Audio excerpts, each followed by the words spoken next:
Oh, hello. My name is Mara, and welcome to Books Like Whoa.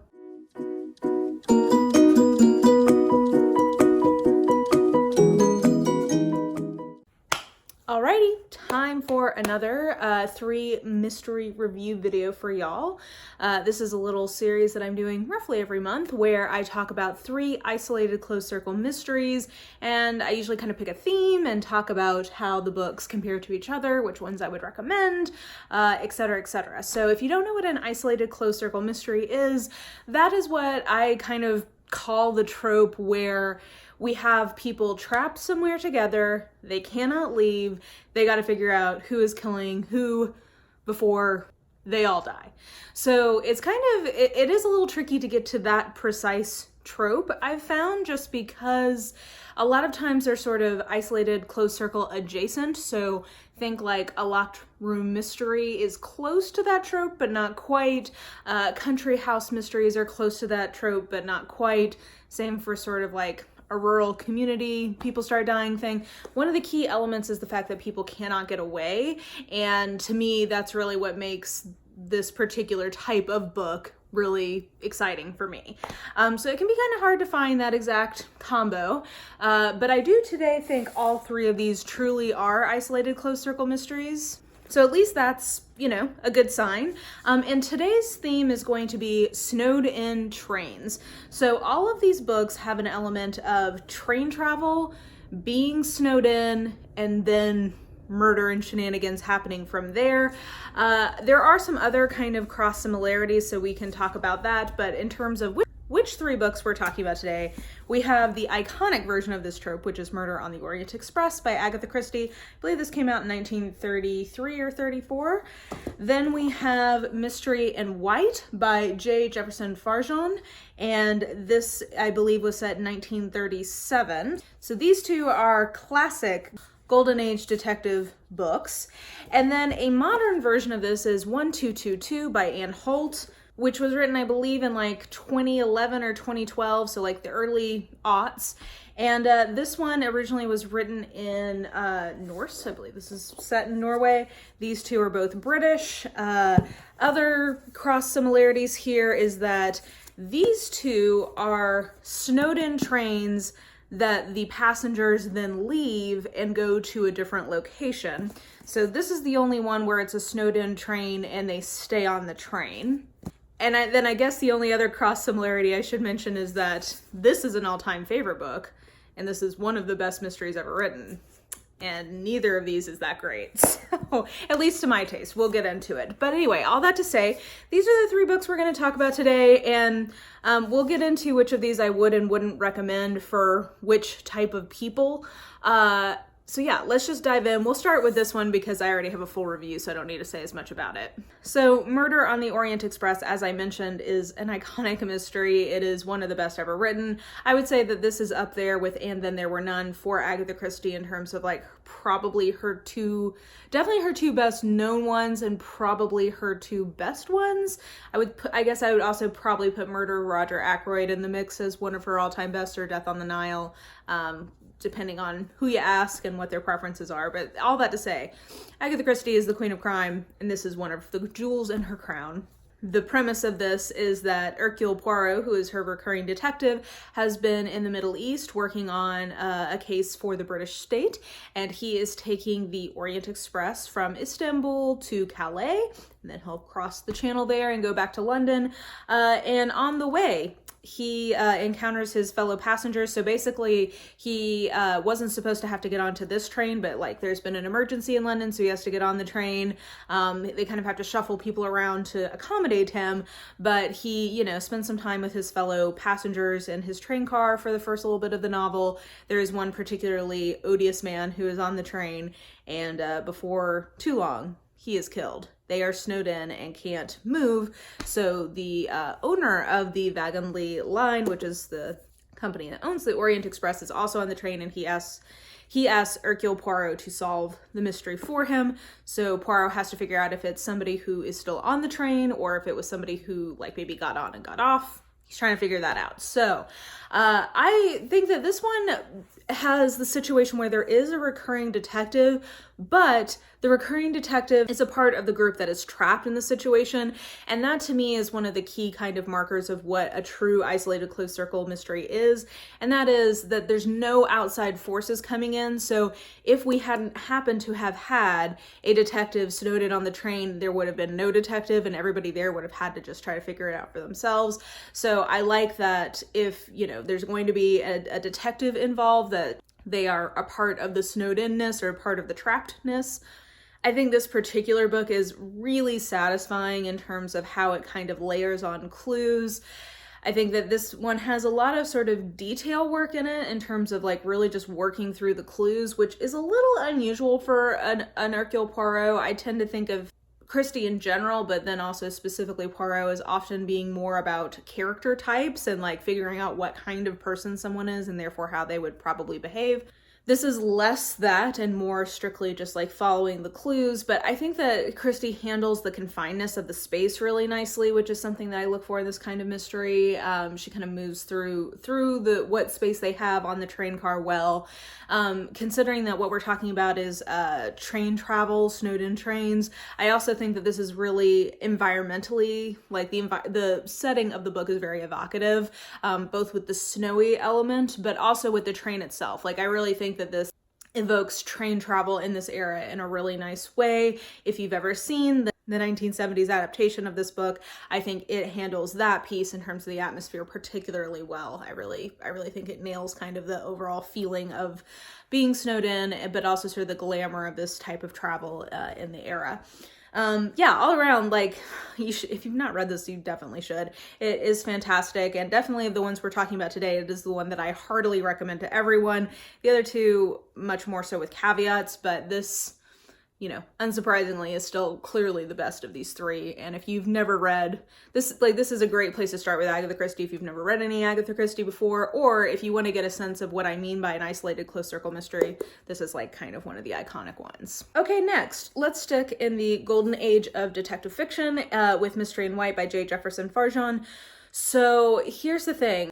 So apparently this author was like a very well-known mystery writer of his era. I think he's been mostly forgotten outside of this series of British library crime classics / the Poison Pen Press here in the US is what it's called.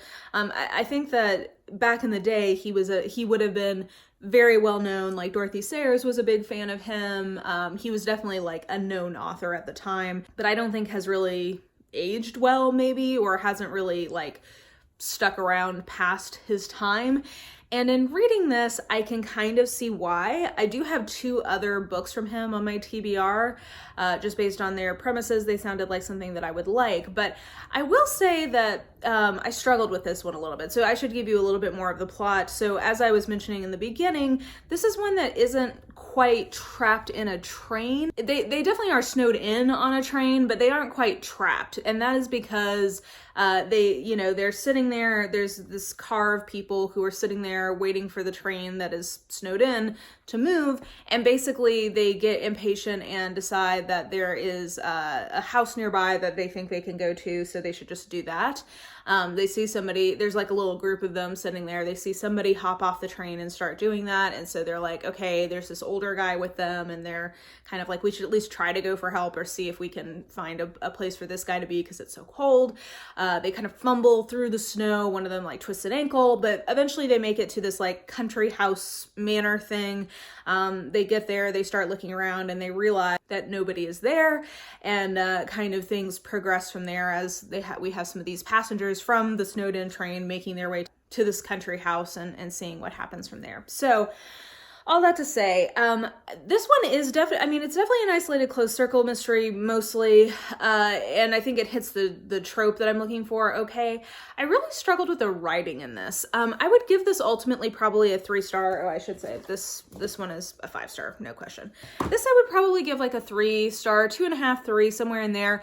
If you like this trope and you like reading some of these classic mysteries, I wouldn't steer you away from this one, but I really did struggle with the writing in terms of, I literally would have to like reread passages quite frequently just to try to follow the thread of what he was saying. I don't know if I was just particularly like muddle-headed that day or whatever, but I actually struggled just like even to understand exactly what was going on sometimes in this book, and I attribute that really to the writing. It did make me appreciate people like Sayers and Christie, Christie in particular, just in terms of like, one of the things I love about her writing is how she really is a particular type of prose stylist that, and I just enjoy it. It's clear, it's very light and bubbly and funny, and it reads like a dream. I think that this writer, Farjeon, he's much more in the sort of like vein of someone like a Sayers, where the prose is meant to be less kind of light, clear, whatever. As Christie, it's meant to be, I think, a little more flowery or a little more elaborate. But it makes you appreciate how well Sayers pulls that off in this era, and I just struggled in this particular one. So I will definitely keep reading the two. I have two more from him, and I will read both of those. But this one I didn't particularly love. I would say that, again, if you like this trope and you like reading classic mysteries, I don't think you'll be like mad at spending some time with this, but I don't think it's particularly something that I would recommend either way. Like, it's just sort of neutral. If you're looking for another one with this trope, go for it. And then we come to what was definitely the most disappointing of this little roundup, and that is 1222 by Anne Holt.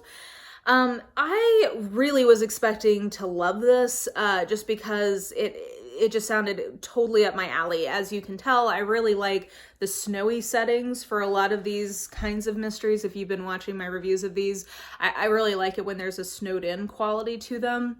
I thought the Scandinavian element would be fun, but ultimately this is one where just like the style of it really was a struggle for me. So I'll tell you kind of again what this is about. So in this case, this is very like The Mystery in White, in the sense of they're on a train, there's a snow incident, and they get off the train. But in this case, there's actually a accident with the train. So the train is whizzing along in the snow. There's an accident. It kind of like runs off the rails, and this accident happens right around a hotel. So all of the people on the train who survive, which is everyone except for the conductor, they all get off the train. They go to the hotel, and from there, death and mayhem starts happening. This is a different than the other two in another sense, which is that this is a much bigger cast, or a much bigger kind of background of characters. So in the other two, let's say that we're dealing with like 10 to 20-ish people. In this case, it's the entire train. So there's a lot of sort of like background characters. There's also all the people who are already at the hotel. So it's quite a large cast. And I think that that does change the sort of mood of the book significantly, because it feels less claustrophobic. And that's something that I really like in this type of mystery, is that feeling of like, I'm stuck with just these few people and I can't get out. So it didn't have that. This is also, I gather, a recurring detective who happens to be snowed in. So I guess in that sense, it's similar to Murder on the Orient Express, where there is a detective, but it's not that they're coming from the outside. It's that they were a part of the incident. So I just didn't like the detective. That kind of is what a lot of this boils down to. I didn't enjoy spending time with her. I thought her backstory was interesting. So she was paralyzed. She's a policewoman, and she was paralyzed in the line of duty at some point in the past. I'm not sure if in the series we saw that happen or what, but I thought that lended a different perspective, just in terms of the kind of physical limitations that she has, because she's in a wheelchair. So with the accident, even just like the logistics of her kind of like surviving the accident, I thought that was interesting. But she just is really, for my taste, very unpleasant to spend time with. I'm down with an unlikable character, but there was something about the combination of her sort of unpleasantness with the writing style. And here's where I want to pause and say, I would actually still recommend this, because I think that if you can get along with the writing style, you'll probably quite like this. I just couldn't, and I couldn't quite tell if it truly was the writing or if it was the translation, because this is fiction in translation. So anytime I'm struggling with the writing flow in a book that has been translated, I always want to give the caveat that it could just be an issue of the translation. And if I was able to read in the original Norse, maybe that would not be an issue for me. So I just didn't really get along with this one. I didn't really like the overall sort of direction that the plot went in, and I don't want to get into spoilers, so I'll just leave it at that. But it wasn't my favorite type of resolution to this kind of story. But I think that this is pretty action-packed, and I mean, like, literally the crash happens on the first page. So if you're looking for something that, you know, moves along at a nice clip, it is a little bit different, I think, than some of the books of this kind. I would still, you know, recommend giving it a try if your library or whoever has it. Like, I wouldn't steer you away from this necessarily. For me, this was a 2-star book, but I could see people really liking this, so I think it's really just sort of a case of, like, taste-wise, this didn't fully work for me, but I can see the appeal, and it's, you know, an international phenomenon, the Scandinavian phenomenon. So, you know, clearly other people really enjoy it. I would definitely say this is worth checking out if this is something that's interesting to you. So, with all that being said, I mean, unsurprisingly, Murder on the Orient Express is definitely the winner coming out of this.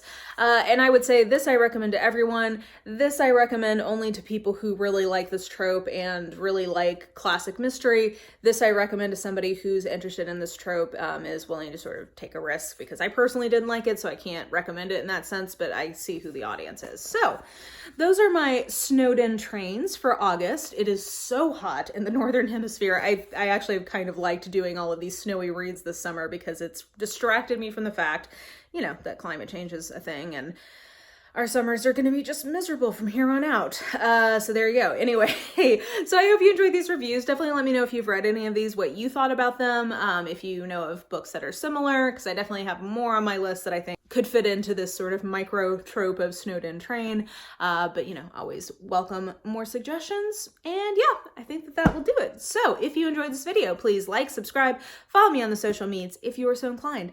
I have all of that information listed in the description box below, and I think that will do it. I hope you guys are having an absolutely lovely day, and I will just talk to you soon. Bye!